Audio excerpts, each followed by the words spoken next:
ராகவ் வந்து ஒரே டென்ஷனாக இருக்காரு. அந்த டைமில் கரெக்ட்டா அவங்க அக்கா வந்து சொல்றாங்க, "இந்த மாரி ராகவ் நீ பண்ணது தப்பு. எனக்கே தெரிஞ்சு போச்சுக்கா நான் பண்ணது தப்புன்னு சொல்லிட்டு." "நீயா ராகவ்? என்னால நம்பவே முடியல நீ இப்படி சொல்லுவேன்னு சொல்லிட்டு." அப்படின்றாங்க. "ஆமாக்கா, எப்படினாலும் நான் வந்து அபி விஷயத்துல இப்படி நடந்திருக்கக்கூடாது. எனக்கே புரிஞ்சுச்சு." அப்படின்றாங்க. ரொம்ப சந்தோஷம் அடைகிறாங்க அவங்க அக்கா. அடுத்து வந்து அவங்க போயிட்டு வந்து பாட்டிக்கிட்ட சொல்றாங்க, "இந்த மாரி வந்து ராகவ் வந்து தப்பா உணர்ந்துட்டான். அவனே சொன்னான் அவன் வாயாலே." அப்படின்னோனே ரொம்ப சந்தோஷப்படுறாங்க பாட்டி. எப்படியோ ராகவ் மனசு மாறுச்சே அப்படின்னு சொல்லிட்டு சந்தோஷப்படுறாங்க. எப்படியாவது அபி வேலைக்கு வரணும் அப்படின்னு சொல்லிட்டு பிரியப்படுறாங்க. இங்க வந்து அபி யோசிச்சுட்டே இருக்காங்க. நடந்த விஷயத்த எல்லாத்தையுமே.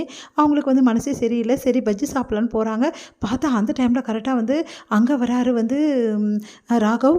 பார்த்துட்டு செம்மையா டென்ஷன் ஆயிடுறாங்க. ராகவ பார்த்துட்டு உடனே வந்து அவங்க அக்காவும் சேர்ந்து, அவங்களும் சேர்ந்து 2 பேரும் வந்து முதல்ல இங்கேருந்து கிளம்பலாம் அப்படின்னு சொல்லிட்டு வராங்க. உடனே வந்து பேசலான்னு வந்து ட்ரை பண்றாரு வந்து நம்ம ராகவ். ஆனா பேச மாட்டேங்கிறாங்க. அப்படியே போயிடுறாங்க. வந்துட்டாரு பேசுறதுக்கு அப்படின்னு சொல்லிட்டு. அடுத்து வந்து இங்க என்ன பண்றாங்கன்னா, செமையா வந்து டென்ஷனா உட்காந்துட்ருக்காங்க. அப்போ முரளி அங்க வராரு. முரளி வந்து அபிகிட்ட பேசலான்னு நினைக்கிறாரு. அபிகிட்ட பேசலான்னு நினைக்கும்போது, அபி வந்து ஒரே யோசனையா இருக்காங்க. நடந்த விஷயத்தெல்லாம் யோசிச்சுட்ருக்காங்க. சரி நம்ம இவ்ளோ பண்ணோம். நம்ம இவ்ளோ நேரம் பேசினோம். ஏன் வந்து அவர் வந்து எதுவுமே வந்து சொல்லல? ஒண்ணும் புரியலையே. எதுக்காக அவர் திருப்பி பேசல? அக்கா கேட்டது கரெக்ட்டு தானே. அவர் திருப்பி பேசியிருக்கணும்ல. ஏன் பேசாம விட்டாரு? அப்படின்னு சொல்லிட்டு யோசிச்சுட்ருக்காங்க. அந்த டைம்ல முரளி அங்க வராரு. அவர் வந்து என்ன பண்றாரு, இப்ப தான் சந்தர்ப்பம் கரெக்ட்டா கிடைச்சிருக்கு. இந்த டைம்ல நம்ம லவ்வ வந்து ப்ரப்போஸ் பண்ணிடலாம் அபி கிட்ட அப்படி சொல்லிட்டு யோசிக்கிறாரு. அபி ஒரே யோசனையா உட்காந்துருக்காங்க. பக்கத்துல உட்காந்து, இங்க பாரு அபி, உன்ன எனக்கு ரொம்ப பிடிக்கும் அப்படின்னு சொல்லிட்டு இருக்காரு. எத பத்தி யோசிச்சுட்டு இருக்க? அப்படின்னு சொன்னோனே, ஒண்ணும் இல்ல அப்படின்ற மாரி சொல்றாங்க. இல்ல நீங்க எத பத்தி தீவிரமா யோசிச்சுட்டு இருக்கீங்க. எனக்கு நல்லா தெரியும். நீங்க வந்து அந்த ராகவ பத்தி தானே யோசிச்சுட்டு இருக்கீங்க அப்படின்னோனே, அப்படியே அபி வந்து எதுவும் தெரியாம ஆமா அப்படின்ற மாரி சொல்லிட்டே வந்து அப்படியே ஒரு யோசனைக்கு போயிடுறாங்க. என்ன அபி ஒரு மாதிரி இருக்காங்க. சரி நம்ம இப்போ சொல்லிடலாம் அப்படின்னு சொல்லிட்டு, அந்த ராகவ பற்றி விடுங்க. அவன் வேஸ்ட்டு. ஆனால் வந்து நான் சொல்கிறேன், என் மனசு ஃபுல்லாக நீங்கள் தான் இருக்கீங்க. உங்களை நான் விரும்புகிறேன் அப்படின்ற மாதிரி சொல்கிறாரு.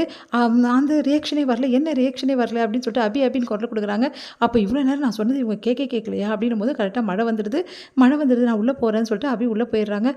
இவ்வளோ நேரம் பேசுனதெல்லாம் வேஸ்ட் ஆயிடுச்சு அப்படின்னு சொல்லிட்டு ஃபீல் பண்ணுறாரு முரளி. அந்த டைமில் வந்து கரெக்டாக வந்து உள்ளே போகிறாரு. உள்ளே போகும்போது கரெக்டாக வந்து என்ன பண்ணுறாங்க, இங்கே ராகவோட தம்பி வந்து என்ன பண்ணுறாரு, ஆகாஷ் வந்து வீட்டுக்கு வராரு அபியை பார்க்கறதுக்காக. அந்த டைமில் கரெக்டாக முரளி அவரை பார்த்துடுறாரு. ஐயோ அப்படின்னு சொல்லிட்டு அப்படியே போய் ஒழிஞ்சிக்கிறாரு. கரெக்டாக வந்து உள்ளே வராரு நம்ம ஆகாஷ்.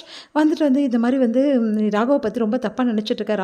ராகவ் வந்து மோசமானவெல்லாம் கிடையாது அபி, தயவுசெய்து யோசி வேலைக்கு வரதை பற்றி அப்படின்னு சொல்லிட்டு போகிறாரு. அதனால் யோசிச்சுட்டே இருக்காங்க அபி. அடுத்து வந்து இங்கே என்ன பண்ணுறாங்க, அபி வந்து சாமி கும்பிட்டுட்டு இருக்காங்க. கரெக்டாக ராகவ் வந்து வீட்டுக்கு வந்துடுறாரு. வீட்டுக்கு வந்த ராகவ் என்ன பண்ணுறாரு, அபிகிட்ட சொல்கிறாரு, நீ வேலைக்கு வந்தே ஆகணும்னு சொல்லிட்டு. வந்து நான் எவ்வளோ சொல்கிறாங்க வரமாட்டேன்னு சொல்லிட்டு, அதெல்லாம் கிடையாது, அக்ரிமெண்ட் பிரகாரம் நீ வந்து தான் ஆகணும் புரியுதா, நீ எல்லாம் என்கிட்ட தப்பிக்க முடியாதுன்னு சொல்லிட்டு கையை பிடிச்சி இழுத்துட்டு போகிறாரு. எல்லாருமே விடுங்க விடுங்கன்றாங்க. உடனே கனவு காண்றாங்க. நம்ம வந்து அபி தர முடியுது.